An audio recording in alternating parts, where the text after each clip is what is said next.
In the middle of San Francisco Bay stands an island wrapped in mist and myth, a place where America's most dangerous men were sent to disappear. They called it the Rock. But Alcatraz was more than a prison. It was a psychological weapon, a fortress built not just to contain bodies, but to crush spirits. From Al Capone to the Birdman of Alcatraz, from failed escape attempts to the one that might have succeeded, this is the real story of Alcatraz Island, the fortress that refused to be forgotten. But what if I told you that the prison walls didn't just keep men in, they kept secrets out, secrets buried beneath decades of silence, government cover-ups, and an escape that may not have been an escape at all? Long before it became America's most infamous penitentiary, Alcatraz was a symbol of power, first as a military fortress, then as a lighthouse of control. The native Ohlone people believed the island was cursed, haunted by evil spirits. Soldiers in the 1800s reported strange cries coming from the fog. And when the U.S. government took over, they didn't just build walls, they built fear. By 1934, during the height of organized crime, America needed a statement, a place to send the untouchables. Criminal legends like Al Capone, George Machine Gun Kelly, and Alvin Creepy Karpis, men who thought they were above the law, were brought here. Alcatraz was not just a prison. It was a message. There is no escape from justice. Each man who arrived at the Rock was stripped of everything: name, status, hope. Cell doors that closed with a metallic scream. Freezing wind slicing through narrow windows.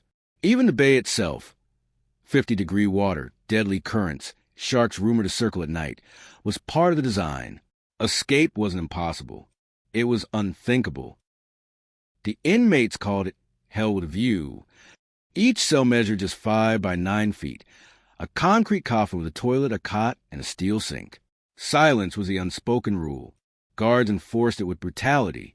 The smallest violation, talking during work, refusing orders, could mean a trip to the hole, a pitch-black cell where men were chained to a wall and left in total darkness.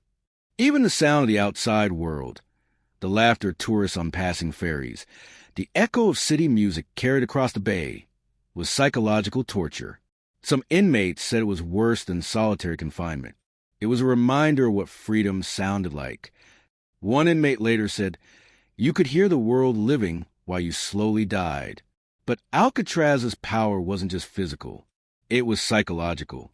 It made men question not just whether they could escape, but whether they even wanted to. Behind every prisoner was a guard, and behind every guard, a secret. The warden's office towered over the yard like a throne of silence.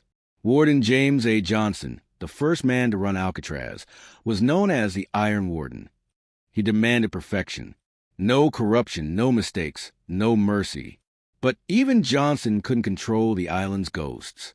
There were stories of guards losing their minds, of footsteps echoing in empty corridors, of cold spots that never warmed, not even in summer. Some claimed to hear the clang of cell doors that hadn't been used in decades. In 1937, 2 inmates, Theodore Cole and Ralph Rowe, vanished from their workshop during a storm. The guards said they drowned in the bay, but no bodies were ever found. It was the first time the legend of the escape from Alcatraz began to take shape, and over the next 25 years, that legend would grow. By the late 1930s, Al Capone, once the most powerful gangster in America, found himself reduced to prisoner number 85. He tried to buy influence the same way he always did: money, charm, and bribes. But on Alcatraz, none of that mattered. "You can't bribe the ocean," one guard told him. "You can't charm the cold." Capone's mind began to unravel. Paranoid, delusional, he spent hours playing his banjo in the prison band, staring out at the water. By 1939, he was a broken man, a symbol of what Alcatraz could do, not just to criminals, but to kings. When Capone was transferred off the island, the guard said it wasn't because he'd served his time, it was because Alcatraz had already served its purpose. June 11th, 1962. 3 men, Frank Morris, and brothers Clarence and John Anglin, disappeared from their cells. They'd spent months digging through concrete with sharpened spoons, hiding the noise under the roar of the prison band. Behind their cells, they built a tunnel that led to a ventilation shaft. They crafted dummy heads out of soap and toilet paper to fool the guards. And on that foggy night, they slipped away. What happened next remains one of the greatest mysteries in criminal history. A makeshift raft was found on Angel Island 2 miles away. But no bodies, no witnesses, no trace. The FBI concluded they drowned, but years later, a photograph emerged in Brazil. 2 men older, but unmistakably similar to the Anglin brothers. Could they have made it? Or did the government know something they never told us? After the 1962 escape, the myth of Alcatraz became bigger than the prison itself. Politicians debated shutting it down. The cost was astronomical, the infrastructure crumbling and morale, both among guards and inmates, at an all-time low. In 1963, Alcatraz was officially closed. But the story didn't end there. In 1969, Native American activists occupied the island for 19 months, demanding it be returned to indigenous people. They claimed they were reclaiming land that was theirs before the government turned it into a cage. For the first time, Alcatraz wasn't prison. It was a protest, a message that even the most haunted places can find new purpose. Today, tourists visit Alcatraz for its mystery. They walk to the same halls where men went mad, stand in the same cells where legends died, and stare out the same windows at a freedom they'll never understand. But beneath the concrete and rust, the island still hums with energy. Some say they've seen flickering shadows, heard whispers of names long erased. Others say the island remembers every scream, every secret, every failed attempt to break free. And maybe that's why Alcatraz endures. Because it was never about who escaped. It was about what couldn't. Even after its closure, Alcatraz never truly slept. The cold concrete walls, the narrow corridors, the echo of iron gates, all remained, frozen in time. Rangers and maintenance workers assigned to the island after 1963 began reporting things they couldn't explain. Footsteps pacing cell blocks that should have been empty, doors slamming with no wind, and faint voices calling names that didn't belong to anyone on their shift. One worker, a former guard named Arthur D'Angelo, swore he heard someone whisper his name one night inside cell block D, the same block once used for solitary confinement. He quit the next morning. His logbook entry simply read, "He's still here."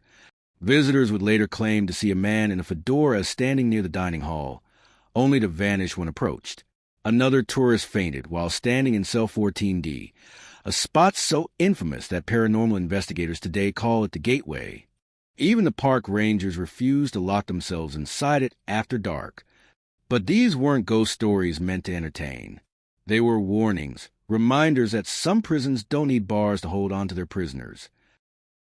In 1978, a former FBI archivist revealed that hundreds of files related to the 1962 escape had mysteriously vanished from government storage. The official explanation: misfiling, flood damage, or lost during relocation. But some insiders believed otherwise. According to one declassified memo, an informant claimed to have seen 2 men matching the Anglin brothers' description working at a sugarcane farm in Brazil in 1975. When FBI agents followed up, the lead was quietly closed. The reason? No further public interest. The memo was never meant to be seen, but when it surfaced decades later under the Freedom of Information Act, questions exploded. Why did the FBI bury it? Why were the men's dental records still classified? And most importantly, if they survived, what happened to them next? Some theorized they lived under new identities, others that they were quietly captured, silenced to protect the myth of Alcatraz's infallibility. Because if even one man escaped the rock, it would mean the government's most impregnable fortress had failed. In 1993, a retired guard named John Cantrell contacted a San Francisco journalist with a chilling confession. He claimed that on the night of the 1962 escape, he saw a small motorboat waiting beyond the fog line, manned by someone in plain clothes, not Coast Guard. Cantrell said he was ordered to stay quiet. He believed the boat was part of a covert operation, that maybe, just maybe, the escape wasn't a failure of security, but part of something bigger, a trade, a deal, or a cover-up. The journalist, who later disappeared while working on the story, left behind a single cassette tape. On it was Cantrell's voice saying, "They didn't swim away. They were taken." Authorities dismissed it as fantasy, but the tape's timing, released just as new evidence surfaced from the FBI archives, made some wonder. Did Alcatraz's final act of defiance happen with the government's permission? In 2003, construction workers renovating part of the island discovered a sealed tunnel beneath Cell Block B, a passage believed to date back to the military days. Inside were rusted tools, a lantern, and something stranger, a set of shackles that appeared freshly broken, even after decades underground. Geologists confirmed the tunnel had collapsed naturally, but no one could explain how the metal stayed uncorroded. Some claimed it was planted. Others whispered that someone had used it long after the prison shut down. When news of the tunnel leaked, it was quietly shut off to the public. Park officials denied its existence. But drone footage captured by an independent filmmaker in 2012 showed the bricked-off archway exactly where the workers described it. Was it an escape route that predated the 1962 breakout? Or was it the one no one was supposed to find? For decades, Alcatraz has stood as both a warning and a mirror. It showed what happens when power meets fear, when control becomes obsession. Every brick was a message. The law cannot fail. But every whisper inside its walls tells another story, one of men broken not by crime, but by the silence that followed it. Tourists come for the legends, Capone, the Birdman, the escape, but few realize the island's greatest secret isn't who left, but who never really did. Every year, visitors report hearing harmonica music in the showers, footsteps along the tier above them, a cell door slamming when no one's near. Science calls it acoustics. Survivors call it memory. And if walls could speak, Alcatraz would never stop screaming. Today, Alcatraz Island is part of the Golden Gate National Recreation Area, a preserved relic of justice, fear, and redemption. More than 1 million people visit each year, walk in the same halls where men once dreamed of freedom. The cells are now exhibits. The mess hall, a museum. But the feeling is still the same. Even with the chatter of tourists and the flash of cameras, there's a stillness, an energy that clings to the air. Some say it's just history. Others, the souls that never left. From a military fort to a maximum security prison, to a symbol of resistance and remembrance, Alcatraz has lived many lives. But perhaps its greatest transformation is how it reminds us that freedom isn't just about escape. It's about truth. In 2013, the FBI received a letter. It read, "My name is John Anglin. I escaped from Alcatraz in June 1962 with my brother Clarence and Frank Morris. I'm 83 years old and in bad shape. I need help. If you announce on TV that I won't be punished, I'll tell you exactly what happened." The handwriting matched. The details were perfect. But the letter arrived too late. By the time the Bureau tested it, the man who wrote it was gone, leaving behind one final riddle from the rock. Did they drown? Did they live? Or was Alcatraz's greatest escape never meant to be solved? Every fortress falls eventually. Every prison loses its power. But legends live forever. Alcatraz wasn't built to last. It was built to haunt, to remind us that even when you escape your cell, you can never escape your story. And so, as the sun sets behind the Golden Gate, the island stands, proud, broken, eternal. The rock endures because the truth never sank. Time has a way of rewriting legends. What was once a fortress of despair is now a monument to curiosity. Historians analyze it. Tourists photograph it. Filmmakers romanticize it. Yet beneath all the stories, one truth remains. Alcatraz wasn't just about punishment, it was about control. Every wall, every rule, every cold breath of wind served a purpose, to remind men of what they'd lost. And yet, those same men became part of something far greater than their crimes. They became symbols of defiance, of survival, of the fragile line between freedom and captivity. Frank Morris, the Anglin brothers, Al Capone, the Birdman. Their names echo through history not just because of what they did, but because of what this island turned them into, ghosts with unfinished stories. And maybe that's why Alcatraz still calls to us. Because deep down, every person who looks at that cold gray island across the water feels the same question rise inside. Could I have escaped, or would I have broken too? Today, seagulls nest in cells where men once counted their days.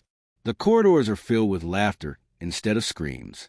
But if you listen closely, really closely, you can still hear it, that faint, hollow sound of a door closing somewhere far away. Maybe it's just the wind, or maybe it's the rock reminding us that freedom isn't about distance. It's about peace. And some men never found it, even when the gates finally opened. This was Alcatraz, the island of no return, a fortress built from fear, where legends fell, and where one stormy night in June, 3 men vanished into history. Was it escape or evolution?